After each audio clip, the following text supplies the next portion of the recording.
Isn't it crazy how every modern sports title has access to classic teams and players that isn't locked behind a paywall or only online? But of course, like always, Madden is behind in that area. So I'm going to be doing a wish list of 5 classic teams that I'd love to see in Madden 22. Starting off with the 2000 Ravens. Now for this list, I made it that the team had to be at least 15 years old, but had to be after 2000. So pretty much in between 2000 and 2005.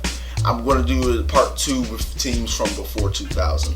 But of course, the Ravens, I mean, historically speaking, everyone always thinks of them because of their legendary defense, and rightfully so. I mean, we're talking about Ray Lewis, Rod Woodson, all those legends, one of the greatest defenses of all time.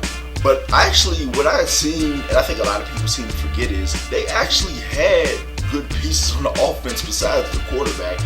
I mean, if you really think about it, you have Shannon Sharpe at tight end, Hall of Famer. You have a running back duo of Priest Holmes and Jamal Lewis. Now, I mean, like, that's probably about, if you're talking about 2000, that's like 2 of the top 10 backs of the 2000s.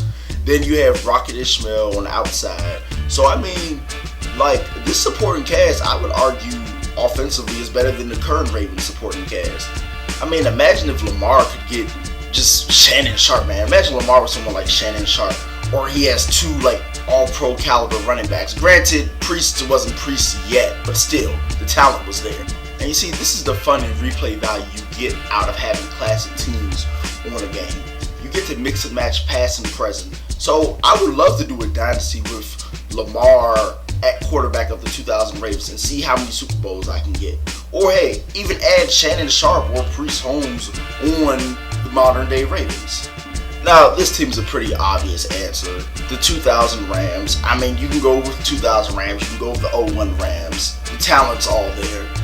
We're talking about Warner, Falk, Holt, Bruce, Orlando Pace. All Hall of Famers. I don't think the Holt's in, but you know he'll be there. Even on the defensive side of the ball, you have young London Fletcher, Dre Bly. And see, what I'm mainly thinking about is, imagine this offense in the modern day NFL. Like, everyone, you know, rightfully so, they've been wowed by the Chiefs and everything like that. But imagine this offense.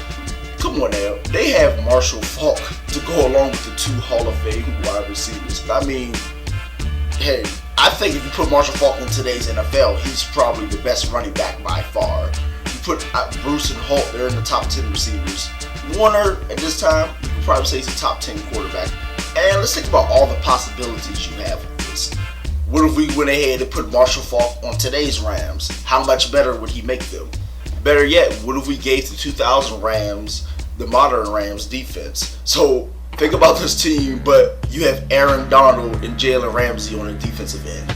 I don't know. I feel like if we were to mix and match every team's greatest offense of all time with their greatest defense of all time, the Rams probably would have, if not the best one, hands down. So I think my first 2 choices would be 2 teams that would be universally agreed upon. Now, my next team, I'm going to admit, it might be a bit controversial, especially since there is a bit of bias involved, but I have good reason. So I went with the 02 Raiders, the last great Al Davis team, the last great Raiders team, period.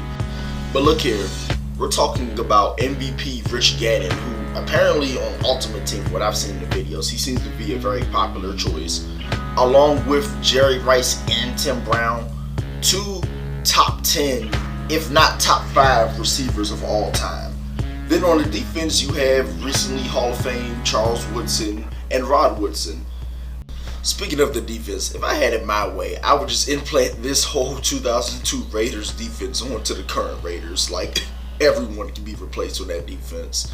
I'd love to throw Jerry Rice and Tim Brown on today's Raiders. That would just make the offense, I mean, probably, if you could give Derek Carr 2 literal Hall of Fame caliber receivers like that, that offense would probably be one of the best, just based off of how it already was in the top 10 last year, even without, like, I mean, Aguilar was nice, but they really didn't have a true elite receiver. Like, Jerry was putting up 1,000-yard seasons into his late 30s, along with Mr. Raider Tim Brown himself. In fact, I mean, most Raider fans probably would not be ashamed to wear a Jerry Rice Raiders jersey because he definitely did contribute a lot to these teams. And then there goes my boy Charlie Gardner. So for the next team, I'm going to have to include the team that demolished them in the Super Bowl, which is the 0-2 Bucks. Now, this again could be a bit of a controversial decision. Obviously, it's kind of a similar situation with the Ravens, where their defense is legendary. I mean, Warren Sapp, Derrick Brooks, Rondé, John Lynch. I don't need to say anymore about that. But when I was actually thinking about it, their offense wasn't like horrible necessarily. I mean, Brad Johnson was your average NFL quarterback, but I was primarily thinking about the receiving core: Keenan McCardell, Keyshawn "Throw Me the Damn Ball" Johnson, and Joe Jaravicius. I mean, that's a pretty nice receiving core right there. I can't wait to read those comment section out there to see what debates you guys have on which team should and should not have been included. But we're going to move on to the last team, which is the 0-5 Colts. So obviously, this is Peyton Manning, like at his peak, with Marvin Harrison, Edgerrin James, Reggie Wayne, Stokely, Dallas Clark. I knew a Colts team had to be put on here for sure. Pretty much, I mean, you could go with either one. You know, we could see do the 0-4 Colts if you want to, the 0-3. But, I mean, this team was just loaded on offense. And this is when they started getting a little loaded on defense. They had Bob Sanders in year 2, who was a pretty hard-hitting safety. Unfortunately, he could just never stay healthy. Sadly for Peyton, these were the years that really hurt his legacy, because compared to Brady, he just had such a loaded offense to speak. I mean, yes, the defense wasn't all there, but then it didn't help that he kept on losing to Brady in the playoffs. You got a similar situation with the greatest show on turf. We're talking about a Hall of Fame running back, probably 2 Hall of Fame receivers, and obviously a Hall of Fame quarterback. So I figured they just had to be included onto this list. Now I'm going to get into some of the honorable mentions. So my first choice would be the 0-4 Patriots. I mean, if you wanted to, you could go with any one of those Super Bowl teams. They had some loaded defenses. They were included because the offensive cast around them just wasn't as significant.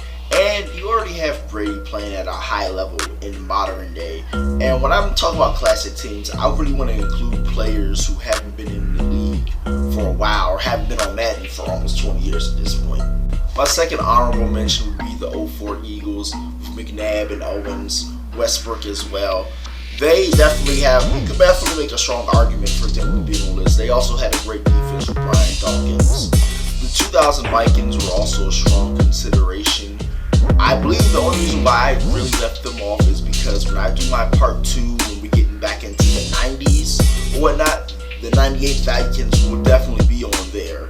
So you will see them in a future video. And last but not least, of course, the 0-4 Falcons. Any of the big Falcon teams were definitely considered. I ended up leaving them off more so because outside of Vic, and I mean, no offense, I mean, don't get me wrong, Peerless, Price, Dunn, and Fennerman were definitely, great pieces. But outside of Vic, really, I felt like the roster as a whole was kind of weak compared to these teams that I did include. It's all my opinion. I will say that it was a bit of a tough act because I kind of had a balance between which teams were a lot of fun to play with, but also who would have like some type of significance of being added to today's league. So I'm looking forward to seeing the comments, like what you guys think and what you guys will change this list. I'll be back for the part 2 probably in a couple of weeks. Make sure you hit that bell so you can get notified to all my new video releases, and I'll catch y'all later.